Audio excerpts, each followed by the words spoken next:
For my fried Karela, what I'm going to need is of course the Karela or the bitter melon, and it doesn't matter if you use the smooth or the spiky version. I'm using the smooth kind today. And I have some oil, some salt to taste, some sliced onions, some of these fine shrimp, and if you didn't want to use fine shrimp, you can omit them or you can use the regular American shrimp. And I have some sliced tomato, some chopped garlic, as well as some hot pepper. Make sure you use as much or as little hot pepper as you'd like. And just like always, all of these ingredients as well as their measurements will be in the description box down below, so make sure you check that out when you're done watching the video. Before we get started, I wanted to talk to you a little bit about the Karela. As I said before, I'm using the smooth version, but if you wanted to, feel free to use the rough kind. And all I did was I cut the ends off of the Karela and then I split them down the middle, so this way I could remove all of the seeds. And it's very simple, just remove them with the spoon and they'll come out. And once I removed all of the seeds, I sliced it up very thin. The reason why you want to slice it thin is so this way it could get nice and browned up while it's cooking, and it'll be easier to do that if it's very thin. So after I did that, I made sure to wash it very well, and then I drained it off in my colander for just a couple of minutes to get most of that water off. Then what I did is I took a tea towel, and in little batches I took the Karela and I squeezed it in that tea towel to get any liquid or moisture out of it. The reason for that is not only to get the moisture out, but it also takes away a little bit of that bitterness that the Karela has. Sometimes when you buy the Karela, it's very bitter. Sometimes they're a little more subtle, but making sure to squeeze it actually gets out a little bit of that bitterness.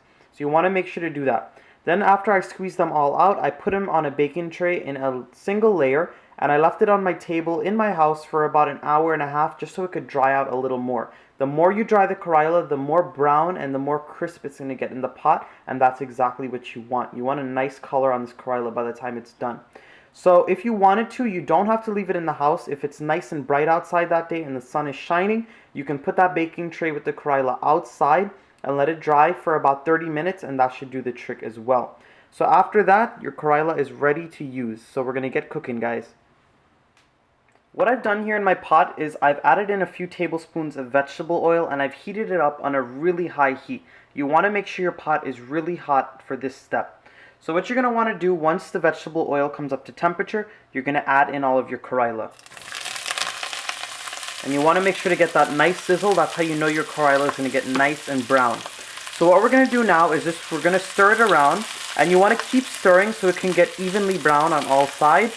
And this is going to take about 5 to 10 minutes. You just want to keep stirring it around and let it fry in that oil until it gets nice and golden brown on all sides. And once that is achieved, I'm going to come back and show you guys what it looks like. My Karela has been frying in my pot for exactly 10 minutes on a high heat. And as you guys can see, all of those pieces of Karela have gotten a nice dark brown color and a little crisp on them. So I wanted to let you guys know, being that it's on a high heat, you're going to have to babysit it, because if you leave it alone, what's going to happen is it can burn, and if it burns and gets very black, then it can add to that bitterness of the actual Karela, and it can become actually inedible. So you want to make sure you watch out for that. So what I'm going to do now is I'm actually going to drain off some of this oil. When you're going to fry your Karela in the beginning and get it nice and brown, you really do have to put a good amount of oil in that pot. And you know what? It is a lot of oil, so I don't want the rest of that to be in my dish. So what you can either do is take this Karela and pour it into a colander or a strainer and let it drain off for a couple of minutes. Or you can do what I'm going to do and take a piece of paper towel and put it into the pot, and you're just going to stir it around to gather any of that oil that's there. So you want to just stir it around, and once you think that all of that oil or any excess oil has been sopped up into the paper towel, you're going to pick it out. And as you guys can, I don't know if you guys can see that, but there's a lot of oil trapped inside that paper towel now. Once you've removed all of the excess oil from the pot, what you're going to do is move that Karela to one side. And we are actually going to add in our pepper and our garlic onto this one side. Now you might be thinking it's a little too dry to fry up these vegetables. I promise you it's not, because there's a lot of oil still in that Karela. So once you add those in, you want to stir it around, let them get a little fragrant. It'll take just a few seconds. And then what we're going to do is add in all of our fine shrimp, just so they can start getting a little crisp on them. And as I said before, these fine shrimp are optional, and if you wanted to, you could add in regular shrimp. So I'm going to fry this around for about a minute, and then I'm going to come back and we're going to add in the rest of the ingredients. After about a minute, once your shrimp has had a chance to fry up a little bit, we're going to go in with all of our onion. And we're going to go in at the same time with all of that tomato.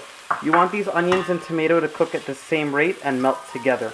So what I'm doing now is I'm just stirring everything together, and I've lowered my heat to a medium-low at this point. And what I want to do is just let this fry until all of my tomatoes and all of my onions have cooked down. What I'm also going to do at this point is I'm going to add in a little bit of salt, and this is going to help those tomatoes and the onions cook down. So this might take about another 15 minutes, so I'll come back and show you guys the final product.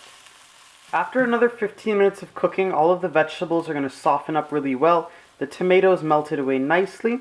I just went ahead and I gave it a taste for salt and other seasonings, and it was perfect. So we're going to take it off the heat now, and I'm going to show you guys what it looks like. My fried Karela is done, ready to serve with a nice hot steaming plate of dal and rice. If you guys enjoyed this video today, make sure to give it a thumbs up. Subscribe to my channel if you aren't so yet, and make sure to comment down below and tell me what you guys would like me to make you next. Once again, thanks for watching, and I'll see you guys again with another one of my recipes.